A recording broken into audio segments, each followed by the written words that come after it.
नमस्ते, मैं हूं doctor Arun Iyer, consultant gastroenterologist और advance endoscopist, Apollo clinic Raipur Chhattisgarh से। आज हम बात करेंगे कैप्सूल एंडोस्कोपी की। कैप्सूल एंडोस्कोपी एक प्रक्रिया है जिसमें एक छोटी सी कैप्सूल जो कि लगभग 1 सेंटीमीटर की होती है, यानी कि एक बड़ी कोई प्रोबायोटिक की कैप्सूल जितनी बड़ी, जिसे पानी से हम निगल लेते हैं और इसके आगे और पीछे दोनों साइड में कैप्सूल के एक कैमरा लगा होता है। 2 कैमरे लगे होते हैं जो आपको हम दिखाएंगे अभी। और पेशेंट जब इसे निगल लेते हैं तो 8 से 10 घंटे में इनकी जो पूरी स्मॉल इंटेस्टाइन है उसकी हम जांच कर लेते हैं, बिना कोई पाइप अंदर डाले या बिना किसी दर्द के हम इनकी पूरी इंटेस्टाइन के अंदर की जानकारी ले लेते हैं। तो हम कैप्सूल एंडोस्कोपी से पूरे स्मॉल इंटेस्टाइन की जानकारी लेते हैं। ये लगभग 8 से 12 घंटे में किया जाता है। ये जो कैप्सूल है बहुत हाई डेफिनेशन कैप्सूल है, जो कि हम लेटेस्ट जो मार्केट में अवेलेबल पिलकैम 3 कैप्सूल है जो कि इंटरनेशनली रिकॉग्नाइज्ड है, हम वो यूज करते हैं। और ये लगभग 8 से 10 फ्रेम पर सेकंड की स्पीड से ये फ्रेम्स लेता है इंटेस्टाइन की। और इससे जो छोटी आंतड़ी की जो चमड़ी होती है जिसे म्यूकोजा कहते हैं, उसके ऊपर जितने भी लीजन्स हैं, चाहे वो अल्सर हो, चाहे वो कोई छोटा सा कैंसर हो, चाहे वो कोई ब्लीडिंग लीजन हो, चाहे कोई हुक वर्म हो या कोई और कीड़े हो जिसके कारण बॉडी में ब्लड की कमी हो रही है, उसे हम देख सकते हैं। कैप्सूल एंडोस्कोपी के इसके अलावा यानी कि जीआई ब्लीडिंग यानी कि जो आंतड़ी से खून रिसता है, उसके अलावा और कुछ और इंडिकेशंस भी होते हैं। जैसे कुछ पेशेंट्स जिन्हें बार बार पेन होता है, पेट में बार बार दर्द होता है और अक्सर पेट के सेंटर यानी कि नाभि के पास के एरिया में दर्द रहता है। इन्हें कई बार अल्सरेटिव बीमारियां होती है, जिसमें से एक बहुत मेजर बीमारी है जिसे क्रॉन्स डिसीज कहा जाता है, यानी कि इन्फ्लेमेटरी बाउल डिसीज का एक सब टाइप होता है। और जब इन्फ्लेमेटरी बाउल डिसीज सस्पेक्टेड है और जो अपर जीआई और नीचे से कोलोनोस्कोपी में नहीं पकड़ाता है, ऐसे पेशेंट्स में कैप्सूल एंडोस्कोपी रिक्वायर्ड होती है। इसके अलावा कई ऐसे पेशेंट्स होते हैं जिनके घर में फैमिली में कैंसर की हिस्ट्री होती है, यानी कि इनके मदर फादर को किसी को पेट का कैंसर रहा हो और उनका अकस्मात उनकी वजह से निधन हो गया हो, या फिर कोई ऐसे पेशेंट्स हैं जिन्हें पॉलीपोसिस सिंड्रोम्स की हिस्ट्री होती है। माताजी पिताजी को कोई कोलोन में मस्सों की बीमारी हो, कोलोन में बड़े बड़े मस्से हो जाते हैं और वो बाद में कैंसर का रूप ले लेते हैं। तो ऐसे पेशेंट्स में जो आंतड़ी है उसकी स्क्रीनिंग होनी चाहिए।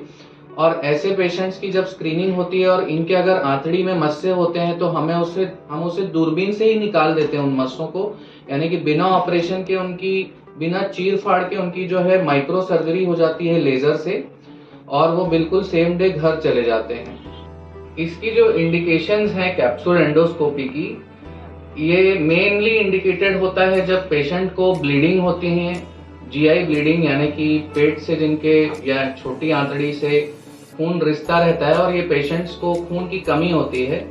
और ये पेशेंट्स बार बार ब्लड चढ़ाते रहते हैं और समझ में नहीं आता कि इनके पेट से कहाँ से खून रिस रहा है। ऐसे पेशेंट्स की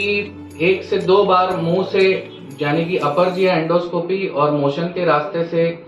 यानी कि कोलोनोस्कोपी की जाती है पहले। और जब उनकी फाइंडिंग्स नेगेटिव आती है, यानी कि ये दोनों एंडोस्कोपी में जब फाइंडिंग्स नेगेटिव आती हैं, उसके बाद कैप्सूल एंडोस्कोपी की जाती है। पेशेंट्स की जो मुंह से एंडोस्कोपी करते हैं वो ये खाने की नली, स्टमक और छोटी आंतड़ी के सेकंड पार्ट तक पहले देखा जाता है नॉर्मल एंडोस्कोपी से। और कोलोनोस्कोपी से मोशन के रास्ते से हम बड़ी आंतड़ी को पूरा जांचते हैं और ये बड़ी आंतड़ी को जांचते जांचते छोटी आंतड़ी का करीब 10 से 20 सेंटीमीटर भाग ही जांचा जा सकता है। तो ये जो बीच में लाल एरिया देख रहे हैं, ये लगभग 5 मीटर की इंटेस्टाइन छूट जाती है। और ये 5 मीटर के इंटेस्टाइन को जांचने के लिए जो बेस्ट तरीका है वो है कैप्सूल एंडोस्कोपी। इसके अलावा इसे सीटी स्कैन यानी कि सीटी एंजियोग्राफी या सीटी एंट्रोग्राफी से भी देखा जा सकता है, लेकिन सीटी एंट्रोग्राफी या एमआरआई एंट्रोग्राफी से भी कैप्सूल एंडोस्कोपी बहुत एडवांस्ड है, बहुत ही लेटेस्ट टेक्निक है, क्योंकि इसमें जो इंटेस्टाइन की इमेजेस है वो एकदम रियल टाइम में आती है और हाई डेफिनेशन इमेजेस यानी कि 512 into 512 पिक्सल और उससे भी अधिक HD इमेज क्वालिटी मिलती है आजकल के पिलकैम 3 कैप्सूल में। और ये जो पिलकैम 3 अभी कैप्सूल आया है, इसकी बैटरी लाइफ भी अच्छी है, 12 घंटे तक चलता है। तो इवन जो बड़ी आंतड़ी के लीजन्स हैं, जो पहले पिलकैम 2 वर्जन में थोड़ी दिक्कत होती थी देखने में, अब बड़ी आंतड़ी के जो लीजन्स है कई बार वो भी एंडोस्कोपी से छूट जाते हैं। तो ये हाई डेफिनेशन कैप्सूल उन्हें भी देखते हुए बाहर आता है और अच्छी जानकारी देता है, ताकि ऐसे पेशेंट्स की जो ब्लीडिंग की जो टेंडेंसी है, जहां से खून रिस रहा है, वो प्रॉपर तरीके से पकड़ा सके। क्योंकि हम आपको आज एक केस दिखाएंगे जो 68 ईयर ओल्ड जेंटलमैन है, जो बड़ा परेशान है बेचारे, बार बार जो ब्लड लगवाते हैं और समझ में ही नहीं आता कि उनका ब्लड कहाँ से निकल रहा है। जैसे कि एक टंकी में पानी भरते जाए हम, ब्लड भरते जाए और नीचे एक छोटा सा होल हो, वहां से ब्लड निकलता जा रहा है और वो होल हमने अभी तक पकड़ा नहीं है।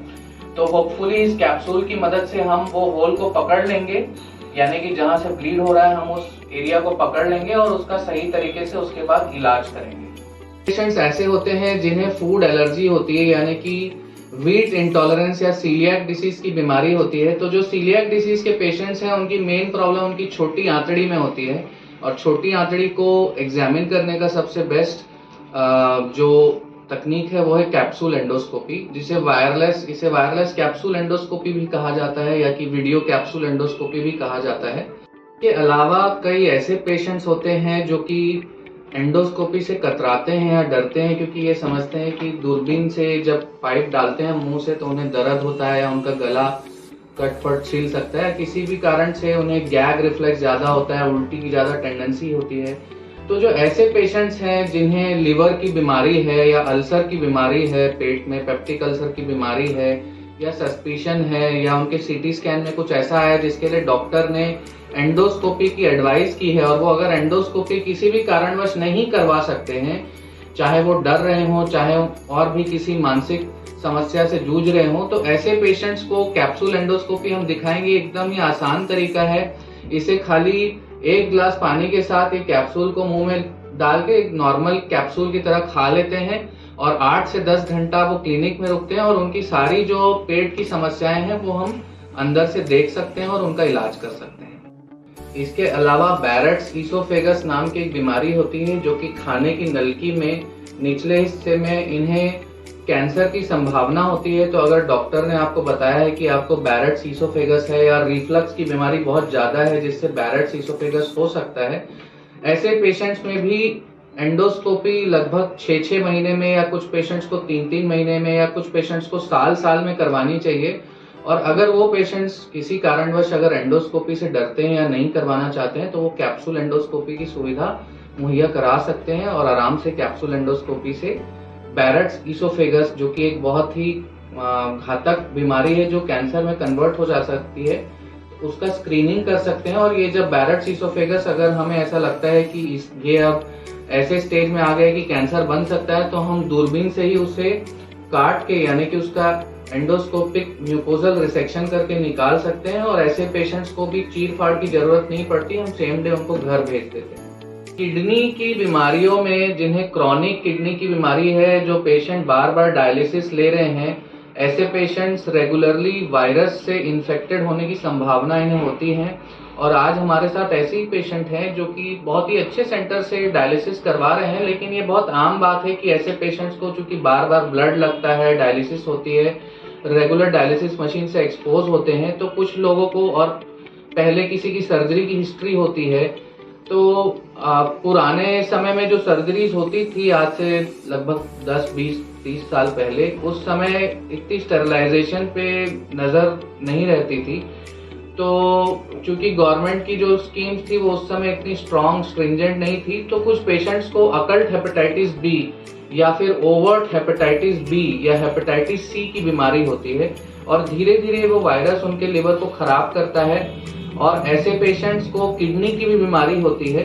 तो दोनों, जिनको लिवर और किडनी की बीमारी साथ में होती है, ऐसे पेशेंट्स को छोटी आंतड़ी में कुछ नसें फूल जाती हैं जिन्हें एंजियोएक्टेसियास कहा जाता है। तो आज हमारे साथ ऐसी एक 68 वर्षीय एक जेंटलमैन है जिन्हें बहुत टाइम से ब्लीडिंग हो रहा है, बार जिन्हें ब्लड लगाना पड़ता है, हीमोग्लोबिन बार 10 से 8 आ जाता है, 8 से 5 आ जाता है, फिर ब्लड लगवाते हैं। तो इन्हें हेपेटाइटिस बी की भी बीमारी है, इन्हें किडनी की भी बीमारी है, और इन्हें रेकरेंट अनीमिया यानी कि बार बार इनका खून कम हो जाता है और इनके मोशन में कभी कभी ब्लैक आता है, कभी नॉर्मल मोशन आता है, तो ऐसे पेशेंट्स को ऑब्स्क्योर ओवर्ट जीआई ब्लीड कहा जाता है। और ऑब्स्क्योर ओवर्ट जीआई ब्लीड में अगर नॉर्मल एंडोस्कोपी से समझ में नहीं आ रहा है कि क्या दिक्कत है, तो कैप्सूल एंडोस्कोपी उसका बहुत स्ट्रॉन्ग इंडिकेशन है, क्लास 1A रिकमेंडेशन है अमेरिकन कॉलेज का। लीवर के मरीजों में कुछ ऐसी चीजें होती हैं खाने की नलकी में जो बार बार ब्लीड करती हैं, ऐसे पेशेंट्स की भी रेगुलर एंडोस्कोपिक स्क्रीनिंग की जाती है। तो कुछ पेशेंट्स एंडोस्कोपी अगर नहीं करवा सकते हैं, तो जिन्हें ईसोफेजियल वराइसिस की समस्या है या फंडल वराइसिस की समस्या है, जिनकी खून की नसें फूल जाती है अंदर से और बार बार खून रिसता है, जो कि इन पेशेंट को भी है जो हम आपको दिखाने वाले हैं। हालांकि इनकी जो ईसोफेजियल वराइसिस है वो बहुत छोटी है, वहां से खून नहीं रिस रहा है। तो ऐसे पेशेंट्स जो एंडोस्कोपी जिनको रेगुलर इंडिकेटेड है, आपके डॉक्टर ने बताया कि आपको रेगुलर एंडोस्कोपी करानी चाहिए और वो अगर एंडोस्कोपी नहीं करवा पा रहे हैं तो कैप्सूल एंडोस्कोपी करवा सकते हैं। कुछ पेशेंट्स जिन्हें बहुत लंबे समय से डायरिया है, यानी कि लगभग 2 से 4 हफ्ते का डायरिया है, उन्हें बार बार लूज मोशंस होते हैं और नॉर्मल एंडोस्कोपी में कोई भी उनको बीमारी नहीं पकड़ाती है, तो उनकी छोटी आंतड़ी में बीमारियां हो सकती है। तो क्रॉनिक डायरिया में भी इसका बहुत ही महत्वपूर्ण यूज है, क्योंकि ऐसे पेशेंट्स को कई बार हमने देखा है अल्सर्स मिलते हैं, छोटे छोटे अल्सर्स मिलते हैं और इन्फ्लेमेटरी बाउल डिसीज होती है, जो कि दवाई से बिल्कुल अच्छे से कंट्रोल हो जाती है। और आजकल कई ऐसी नई न्यूअर दवाइयां आई हैं जिन्हें बायोलॉजिकल्स कहा जाता है, जिससे बीमारी पूर्णतः ठीक भी हो जाती है। तो आइए हम आपको लेके चलते हैं और हम आपको दिखाते हैं कि हम कैप्सूल एंडोस्कोपी कैसे करते हैं। आज हमारे साथ 68 ईयर ओल्ड हमारे एक जेंटलमैन हैं जिन्हें किडनी की बीमारी यानी कि सीकेडी है, रेगुलर डायलिसिस पे हैं और इन्हें बहुत ही एक शहर के एक दिग्गज नेफ्रोलॉजिस्ट देख रहे हैं। रेगुलर डायलिसिस चल रही है इनकी और इन्हें लिवर की भी बीमारी, जैसा कि मैंने बताया, हेपेटाइटिस बी की वजह से, और इन्हें रेगुलर ब्लड की ट्रांसफ्यूजन्स लग रही है। इन्हें बीच बीच में मोशन ब्लैक कलर की होती है, यानी कि मलीना इनको इंटरमिटेंटली होता है। मुंह से एंडोस्कोपी और मोशन के रास्ते से हमने एंडोस्कोपी की है, जो कि नेगेटिव है ब्लीडिंग के लिए। हालांकि हमें नीचे की एंडोस्कोपी से बहुत छोटे छोटे एंजियोएक्टेसियाज यानी कि नसें थोड़ी सी खुली हुई थी, लेकिन कोई भी ब्लीड नहीं हो रहा था, तो हमने वहां पे कोई थेरेपी नहीं की है। हम कैप्सूल एंडोस्कोपी से, जैसा कि मैंने बताया था, छोटी आंतड़ी जो कि 5 मीटर लगभग लंबी होती है, उसमें हम जहां से भी ब्लीड हो रहा है उसे देखेंगे और उसके बाद डबल बलून एंट्रोस्कोपी से आर्गन प्लाज्मा कोएगुलेशन यानी कि लेजर से इनकी जो नसें जहां से ब्लीडिंग हो रही है वहां पे उन छोटी छोटी नसों को बर्न करेंगे लेजर से और इनकी ब्लीडिंग बंद हो जाएगी। ये पिलकैम 3 का कैप्सूल है जो कि लेटेस्ट वर्जन है। इसके फ्रंट एंड पे यहाँ आप देख सकते हैं कैमरा लगा हुआ है। ये एक हाई डेफिनेशन कैप्सूल है जो कि बहुत हाई रेजोल्यूशन में इमेजेस कैप्चर करता है छोटी आंतड़ी की। इसे हम जब डब्बे को ओपन करते हैं तो ये इसकी जो अंदर की जो इसकी सिस्टम है वो स्टार्ट हो जाती है। ये हमारा डाटा रिकॉर्डर है, ये पेशेंट के पेट पे ऐसे लगा दिया जाता है। ये पेट में पूरे इसकी लीड्स जो हैं कनेक्टेड रहती है और इसके बाद ये डाटा रिकॉर्डर से ये कैप्सूल को पेयर कर देते हैं और ये कैप्सूल पानी के साथ पेशेंट को खिला देते हैं और उसके बाद ये डाटा रिकॉर्डर पूरी इमेजेस को कैप्चर करता है। ये डाटा रिकॉर्डर से हम देख लेते हैं कि कैप्सूल स्टमक में आ गया है और जैसे ही वो स्टमक में आ जाता है उसके बाद लगभग 8 घंटे के बाद हमें पूरी कैप्सूल की स्टडी मिल जाती है और हम आगे इसका ट्रीटमेंट कर सकते हैं।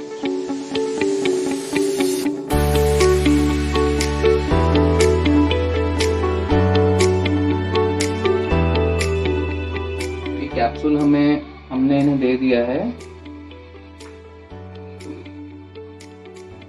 कैप्सूल बड़े आसानी से थ्रोट से इसोफेगस में चला जाता है, उसमें कोई दिक्कत नहीं होती।